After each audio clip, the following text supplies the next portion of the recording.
A lot of you will know the case of Terri Schiavo, the woman in Florida who was in the news a few months ago. In February of 1990, she suffered a cardiac arrest, followed by a serious lack of oxygen to the brain, with the result that she had some serious and permanent brain damage. She spent 2.5 months in a coma, came out of the coma, and then spent the next 15 years in a persistent vegetative state, characterized by apparent wakefulness. Her eyes were open, and there was maybe apparent appearances of certain kinds of responsiveness, but no real responsiveness. Certainly nothing like a language or interaction with the environment. This is often characterized as a state of wakefulness without consciousness. Over the ensuing years, there were some serious legal battles over the status of Terri Schiavo between her family members and her husband. Her family members arguing that there was at least perhaps some minimal consciousness there in Terri Schiavo from time to time, brought out by moments of apparent responsiveness. Her husband arguing that in fact, and no consciousness there at all. The experts all sided with the husband on this. No sign of consciousness to be seen in Terri Schiavo. And after numerous court battles, actually her feeding tube was removed and reinserted a couple of times on appeal. The governor of Florida got involved. Jeb Bush passed a new law. Even the Senate Majority Leader, Bill Frist, got involved with his own diagnosis of the case. Finally, her feeding tube was removed on March 18th, 2005, and she died on March 31st this year. That's one case. Another case that some of you may know, the case of Jean-Dominique Bauby.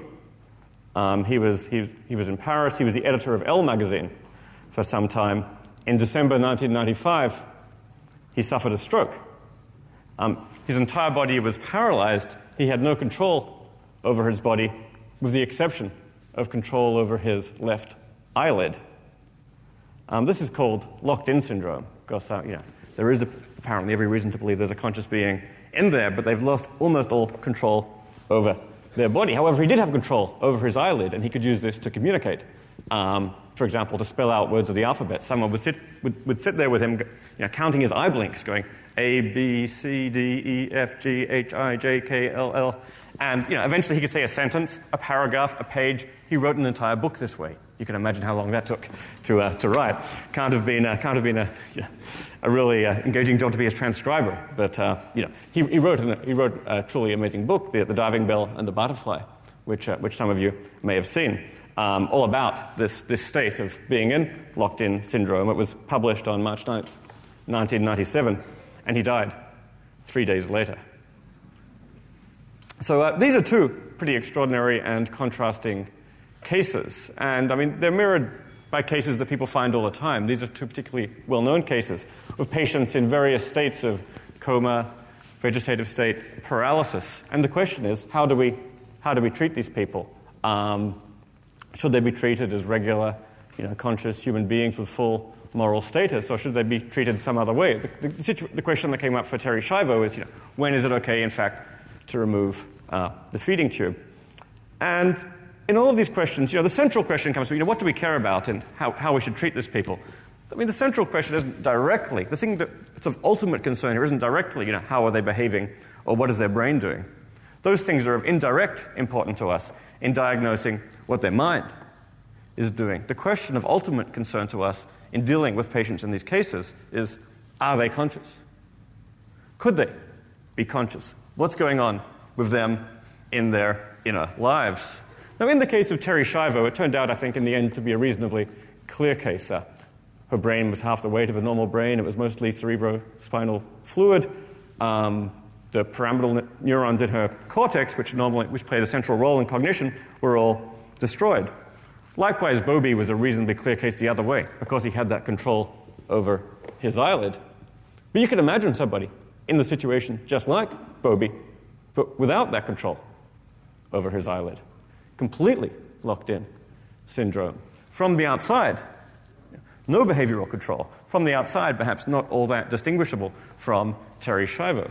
at least where behavioral measures are concerned. And the fact is nobody knows exactly who might be in situations like that today. So what we really need here, is a way to figure out how to treat these people and how to diagnose and measure their states of consciousness, because here it's consciousness. It's their subjective inner lives that makes all the difference to whether these treat these people as conscious human beings to be loved, to be respected, to be whose lives are to be continued, or if there's no consciousness and no potential for consciousness, then as was argued in the Terry Schiavo case, then it's completely appropriate then to terminate their lives, and basically the moral status of that decision, although wrenching, is perhaps no more morally significant than, say, cutting down a tree, let's say, or burning the body of a dead person. The consciousness is gone.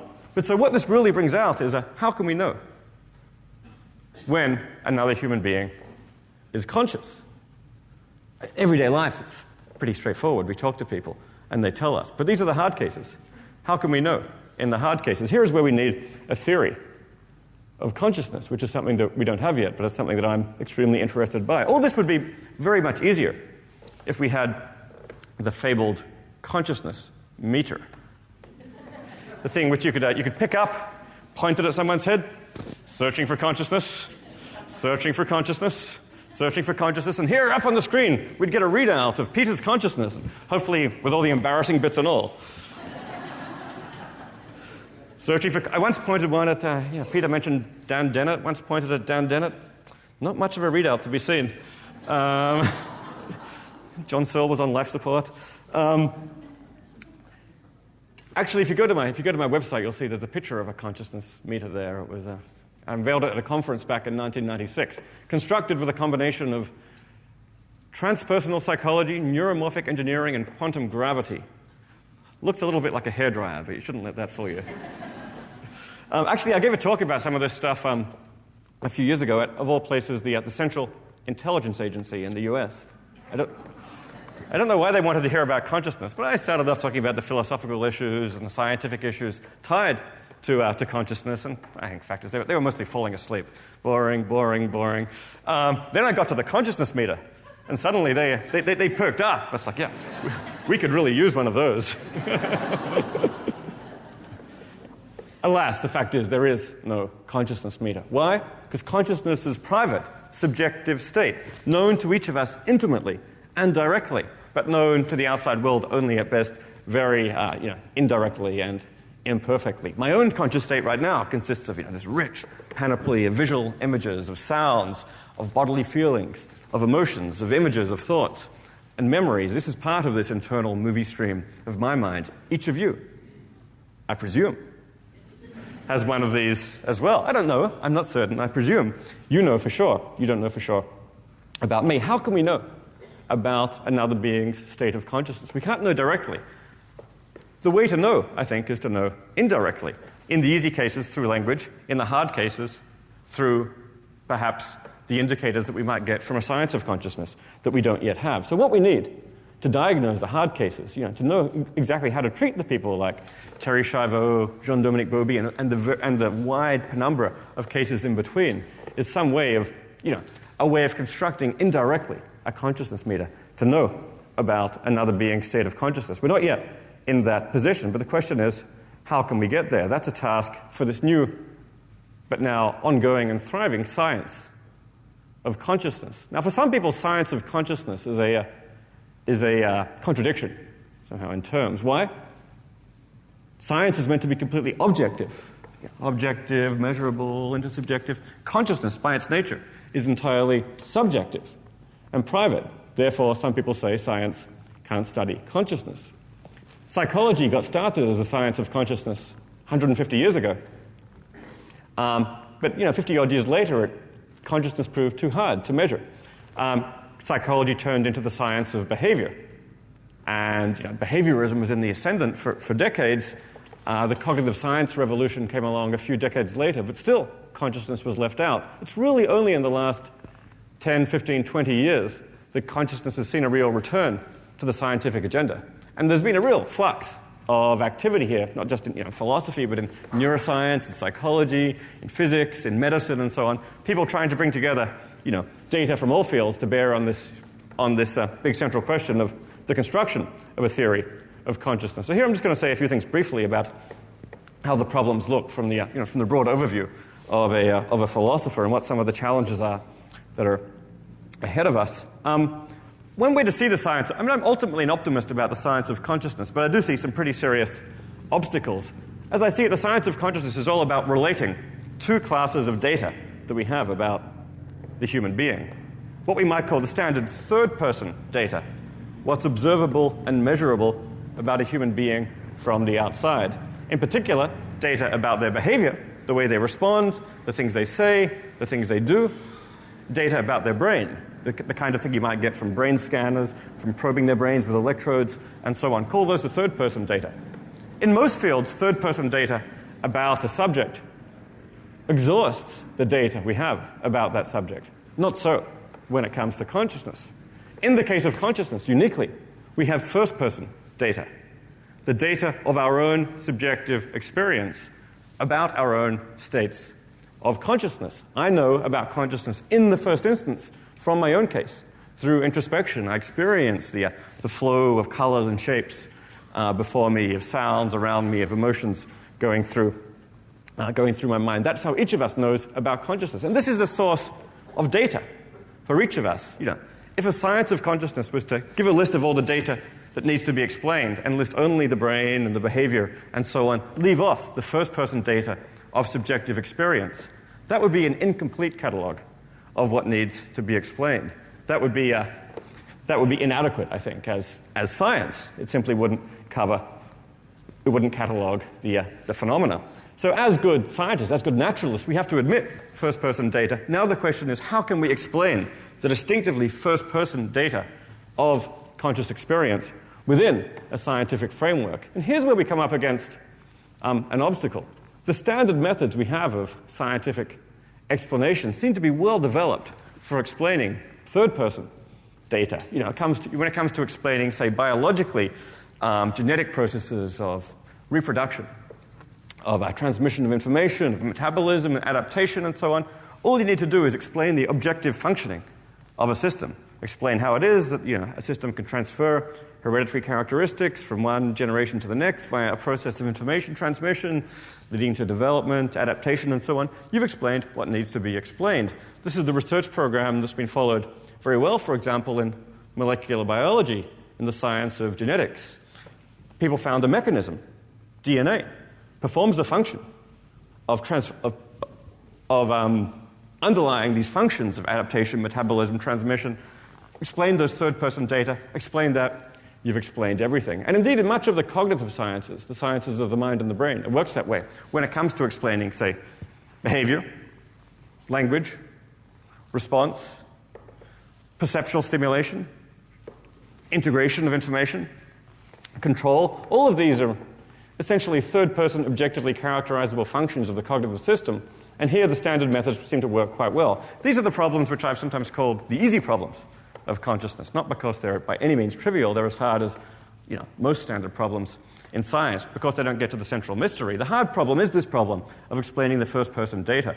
Why is it that any number of neurons gathered up in a brain interacting by all these complex processes of perception, integration, stimulus, response should produce a subjective experience, which feels like something from the inside? That's the hard problem of consciousness. And at this moment, nobody knows the answer to that question. Now, in the book that Peter mentioned, I argued that, in fact, no completely objective science of consciousness is going to, on its own, solve the hard problem of consciousness. That is, no purely physical explanation will ever, on its own, explain why there is the subjective experience of consciousness. Now, the reasons for that are complicated, and I'm not going to go into all of them today. It's clear that consciousness arises in some way, is associated in some way with the brain.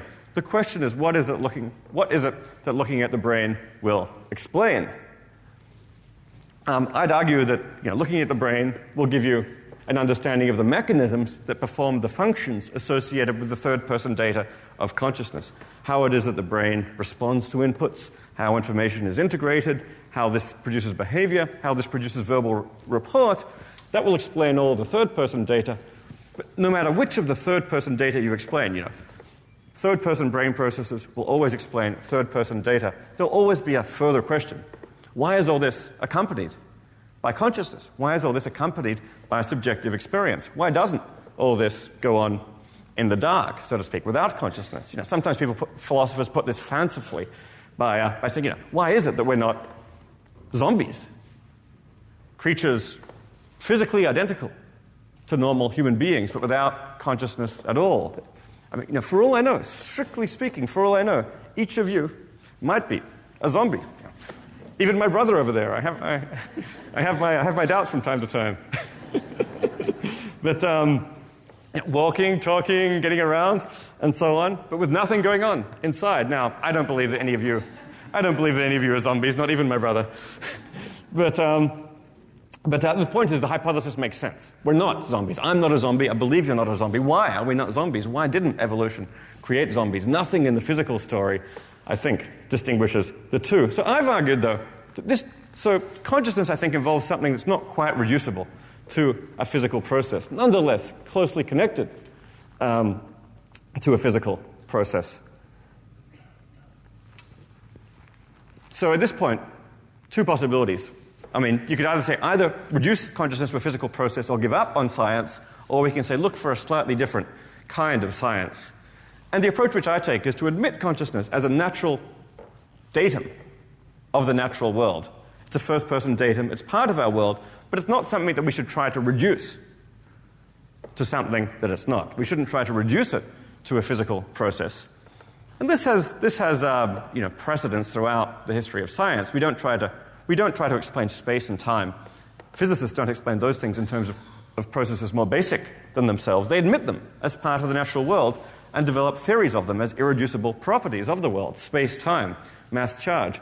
If I'm right, and of course this is very controversial, but I'd argue we need to do something like this with consciousness itself. Admit consciousness, subjective experience, as a basic part of the natural world and develop theories of it. And this is really what the science of consciousness, as I see it, is in the business of explaining. We basically have third-person data fundamentally about those fundamental physical processes, space, time, mass charge, and so on.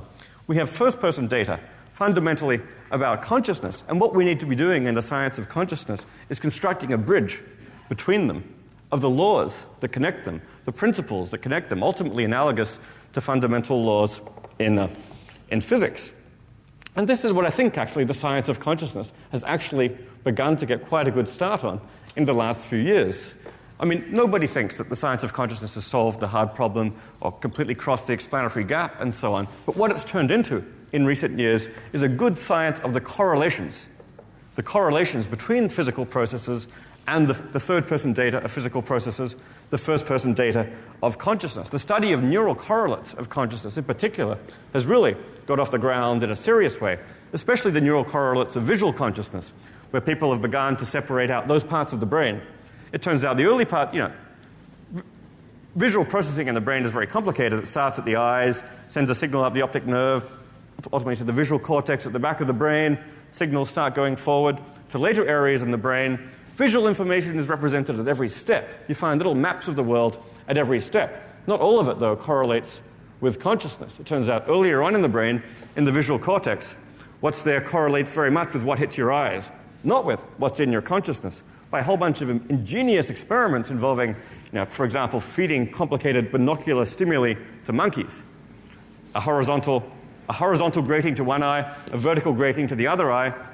The consciousness of the monkey varies. You get the monkey to tell you what it's seeing. You measure which area in the brain goes along with that. We infer, okay, it's at this point in the brain that the representation in the monkey's brain correlates with its consciousness. So that's an example of one research program, getting towards the neural correlates of consciousness. Many other ongoing research programs here too, contrasting conscious processes with unconscious processes, finding the correlates, the kinds of behavior that goes along with the conscious, the kinds of behavior that goes along with the unconscious. Think of all this not as reducing consciousness or wholly explaining consciousness in terms of brain processes, but as building a bridge. building a bridge from the processes inside the brain, the third-person data about those processes, to the first-person data of consciousness. At the beginning, a fairly rough and ready bridge. Yeah, when you've got this kind of activity in this kind of brain area, you get this kind of consciousness. This kind of activity in this kind of brain area, you get this kind of consciousness. But the thought is that eventually, as the science goes along, and I really do need to stress this science is in its early days, we'll be able to find the systematic underlying principles that govern that variation, the systematic covariation and association between physical processes and consciousness, and ultimately, theorize about the bridge, the fundamental principles that underlie this connection.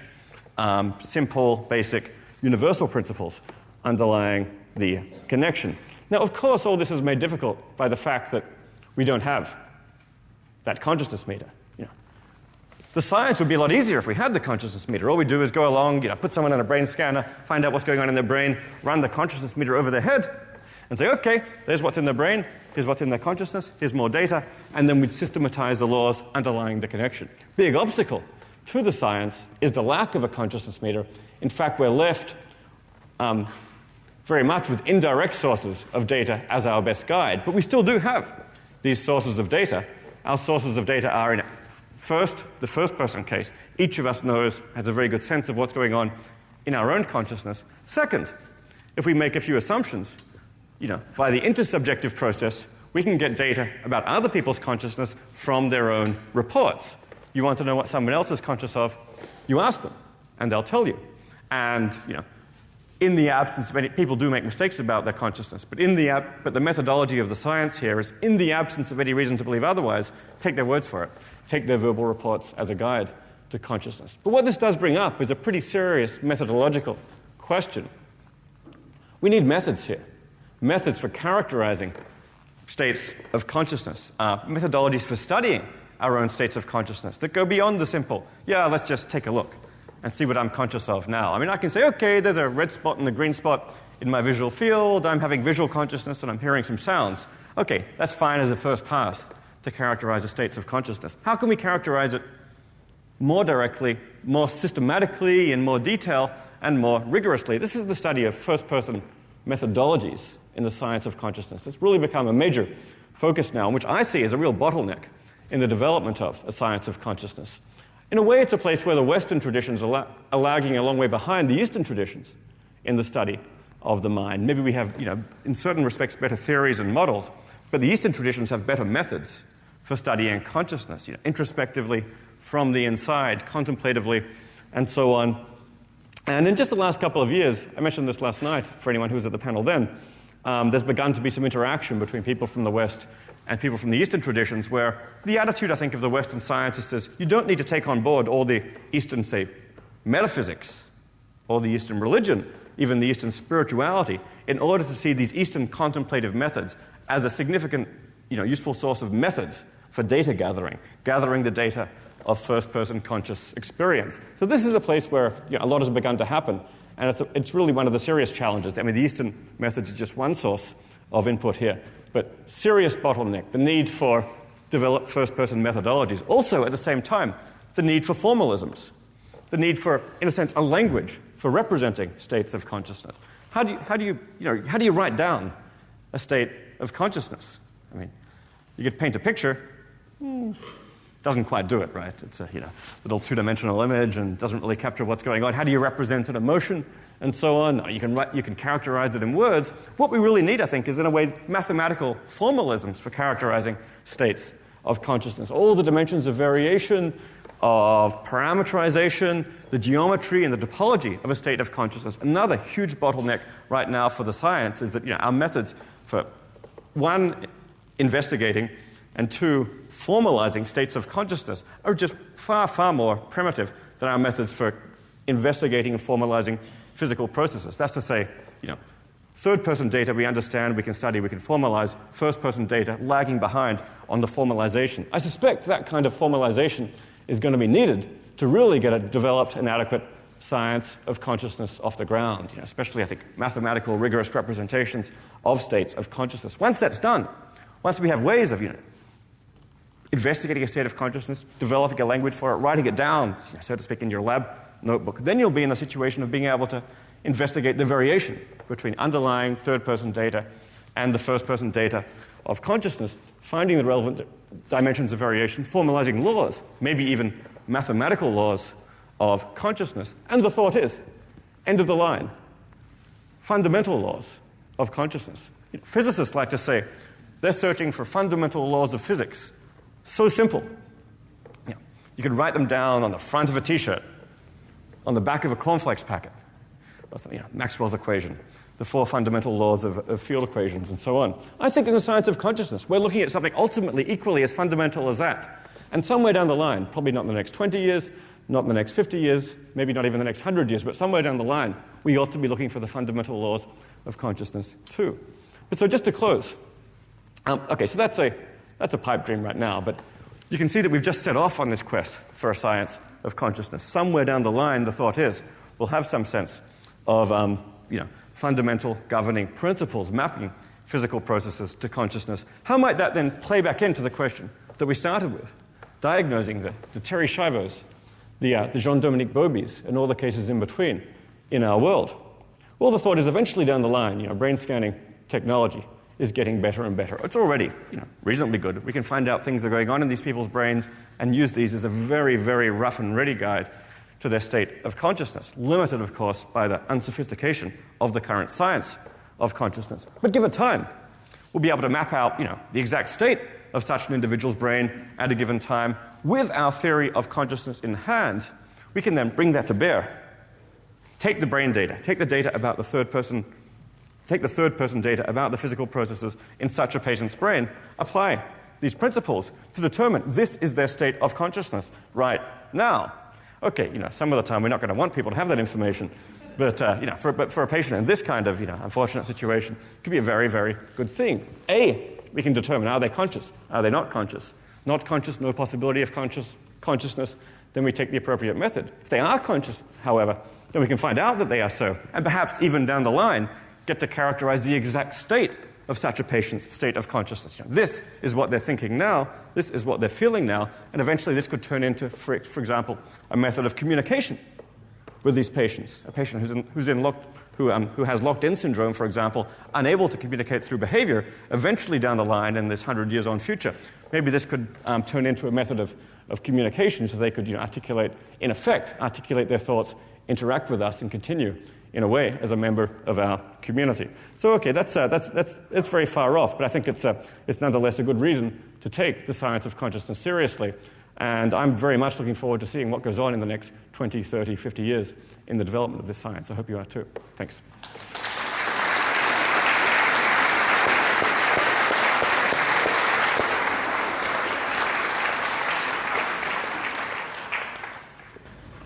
Well, thanks, David.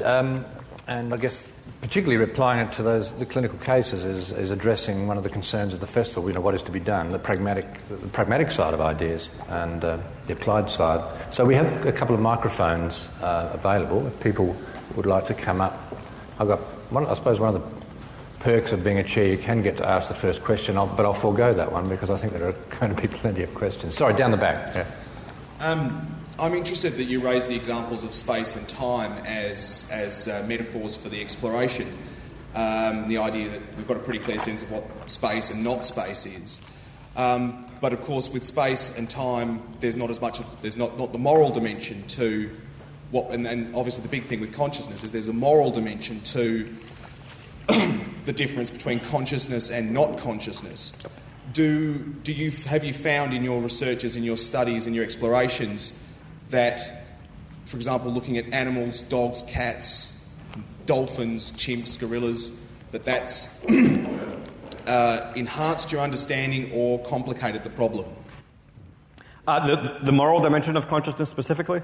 Yeah. Yeah, I think there's no question consciousness does have a significant moral dimension to it, and unlike this, it's unlike the standard fundamental physical properties. My own view is that consciousness is the source of intrinsic value in the world. It's the source of intrinsic meaning in the world. A world without consciousness would, in a sense, be a world without meaning, a world without value. Should we treat, say, another creature, another organism, as having ethical status, as being a source of value in its own right, on my view, that comes down completely to the question of whether they have consciousness. So this very much interacts with another question of the level of what is to be done. How should we treat animals that we eat? How should we treat, for example, fish? I noticed recently, was doing a literature search, I found in the review of Fish and Fisheries a lengthy debate among fish scientists and ethicists on the question of, are fish conscious? Trying to bring to bear latest data from neurobiology and elsewhere of humans to the fish case to determine, because if fish are conscious, then the way we treat them, I think, should be somewhat different from the way that we treat other creatures. So right now, though, of course, because the science is primitive, the fact is we don't know. I suspect consciousness goes down to the level of dogs, cats, fish, maybe even further. And my view is this ought to make a difference to how we morally treat those creatures. But we need the really developed science to know exactly how to treat those questions. It also, before the next question, that applies a bit to how we're going to treat evolving artificial intelligence, I guess, David. Is there a...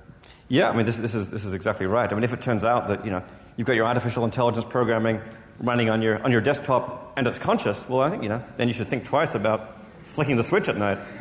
Right? It's okay, they just answered my question, both of those. Today you were talking about consciousness and not consciousness. Yesterday in the mind game session, there was a discussion about different sorts of consciousness, subconsciousness, unconsciousness.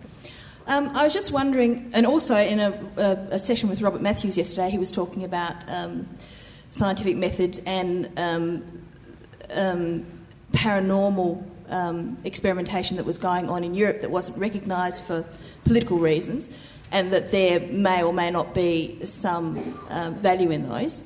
I was wondering how you would see perhaps intuition as being some part of consciousness or some other definition involved in that, and beyond that, say something like ESP. Yeah, intuition, I think it's a little bit, well, in a way, both intuition and ESP are very mysterious things. Intuition, I think, in effect, has an intimate relation to consciousness. It's the thing that we use as a label for those processes whereby things get into consciousness that we don't understand. Right? Not things get into our consciousness by perception, by reasoning, and so on. And we say, okay, well, that's got into consciousness by this perfectly straightforward way, but some things bubble up into our consciousness in ways we don't understand, and then we just use intuition as a label. I mean, there's no question consciousness is just the tip of the iceberg of what's going on. I mean, the extraordinary number of neurons in your brain, the amount of information that's represented in some sense in your mind, broadly speaking, far outstrips what's going on in your consciousness. So it's not surprising that things will go on under the surface, will come up to the surface. I think we use intuition as a label for that. I suppose ESP we use as a label for that for when information comes into our consciousness that not only can't we currently explain, that in principle one couldn't explain via those standard processes of perception, of reasoning, of processes internal to the brain, and thus processes that go on outside the brain. And of course ESP is very controversial, and I don't know what to make of the evidence. I guess still I'm inclined to think that it's not out of the question that there could be multiple sensory processes, not all of which we understand. I mean, it turns out, for example, people have a certain facility for echolocation, the way that bats have.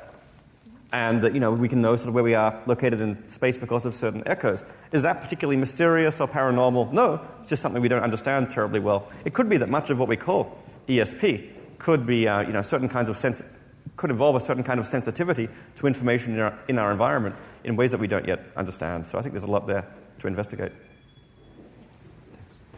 One can only feel the enthusiasm for this project of systematisation. But, we have as a chair a person involved with literature. It seems to me the whole project of literature, or a lot of it, is the sharing of one person's consciousness states with another. I mean, okay, say you've got this systematisation project and correlation, but maybe my experience of red is directly connected with all my experiences of red in my life, and similarly with some touch sensation. So how can there ever really be a systematisation of really what experiences for me are probably in some senses unique? I think, first of all, on the point of literature, of course you're right. The single greatest first-person scientist of consciousness in the history of the planet might have been Marcel Proust, right? You get the richest representations of states of consciousness, of memory and imagination, of a stream of consciousness stretching back over time, across time, in Proust. So I think there's no question that when I talk about bringing in methods, say from the East and so on, this also means bringing in methods from literature, from art, and so on. The question then is how you can make science of it. And as in science, I think this isn't a problem unique to the science of consciousness. What you want is at the same time to accommodate generality, general principles that apply to arbitrary systems, and specificity and individuality. And you can't have, you don't want just generality and you don't want just specificity. So I think the thought would be, you want to find general principles of the, say the covariation, say between a process in the brain and states of consciousness. When you have this kind of brain process, you get this kind of state of consciousness. But all this will be located within a space of possible states of consciousness and a space of possible physical processes, such that each of us, occupies a very unique and individual position within that space at a given time, just as, of course, each of us has a unique and individual physical configuration, just as each biological organism is different, and so on. So I think the thought would be, you come up with general processes or principles that apply to arbitrary positions within this space, but that accommodate the specificity and individuality of every unique organism, and that helps to explain the ways in which they differ from each other. Thank you. In the book Here Brain Taught Us Mind, the author states about experiments that have been done on the mind where neurons fire from the subconscious before thoughts actually appear in the conscious mind. Seeing as we tend to think of ourselves as being the conscious mind, but neurons are firing in the subconscious mind prior to our thinking, who actually is in control? Great question. There are these experiments a neuroscientist, Ben Libet, did about 20 years ago, where he basically got people. There was a clock ticking. The second hand was ticking, and they asked people, when it reaches a certain point, or flex your finger at a certain point, and note on the clock the moment when you first formed that intention to flex. And they'll say, okay. They flex, and they say, I first formed the intention to flex at 40 seconds on the clock. And then they'd at the same time be measuring the processes in the person's brain, and they find out there was a distinctive spike in the neural firings about 500 milliseconds before that person consciously reported the intention to flex. So that really does raise the question here: who's running the ship? Who's running the show? Is it me or it's my brain?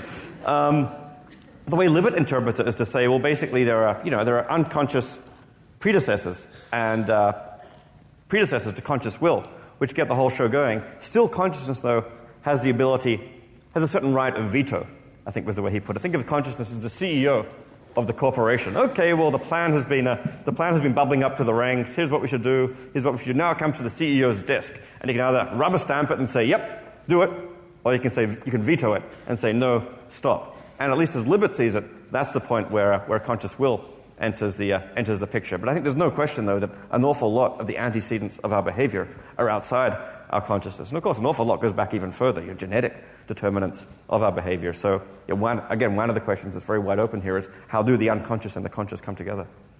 It's an excellent question. I think we've got room for two more. This gentleman. Yeah, with only minutes left to answer the question of the universe. I was very interested in your emphasis upon the first-person individual consciousness and the development of science in that area.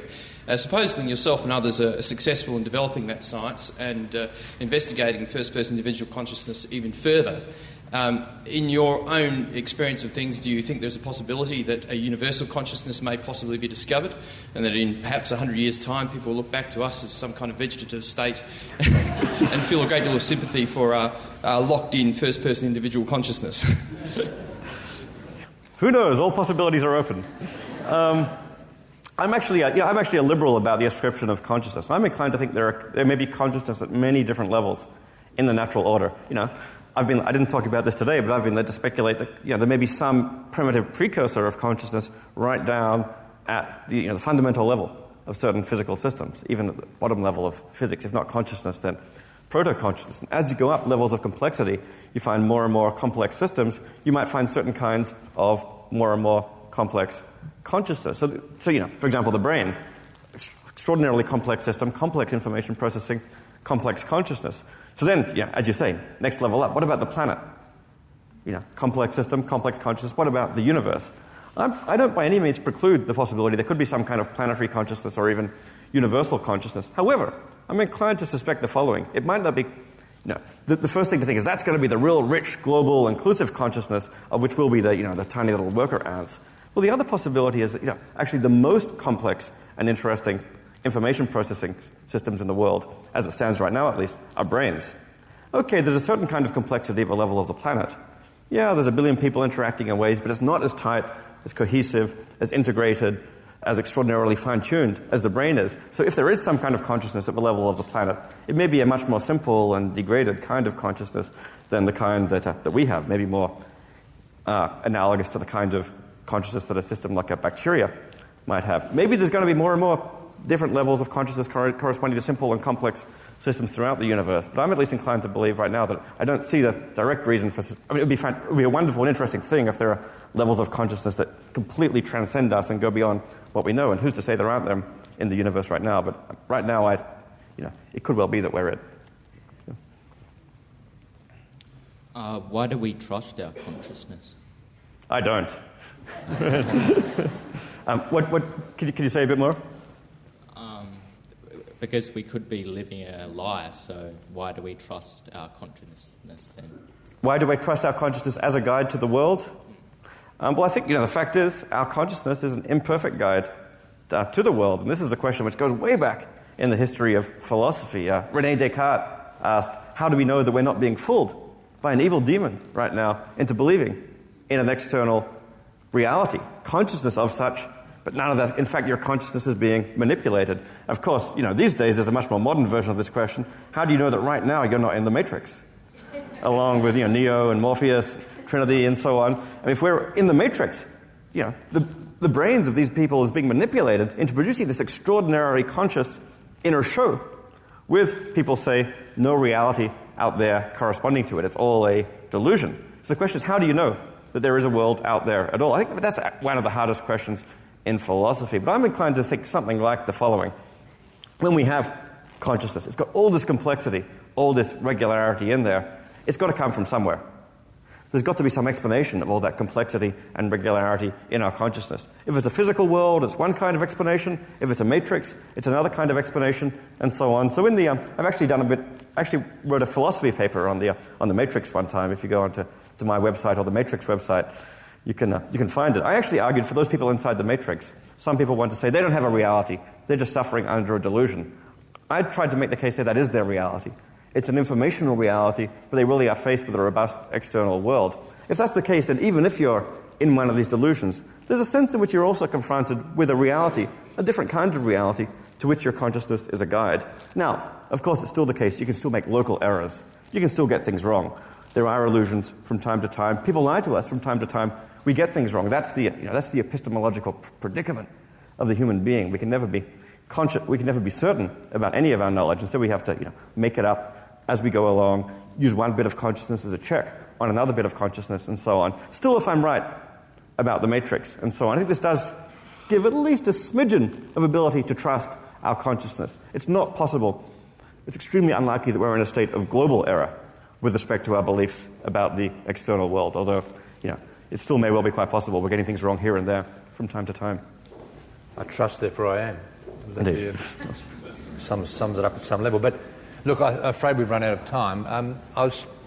One thing that's really impressive, I think, one of the reasons I love reading philosophy is the freedom of the thought experiments. They often have this science fiction level of freedom, and I think we see the wide-ranging nature of David's inquiries. I was struck by something he said last night. Those of you who were there, and Susan Greenfield was talking about ethics committees and the restrictions they place on scientific research, and David said, yes, well, at least thought experiments are not yet subject to the ethics committees.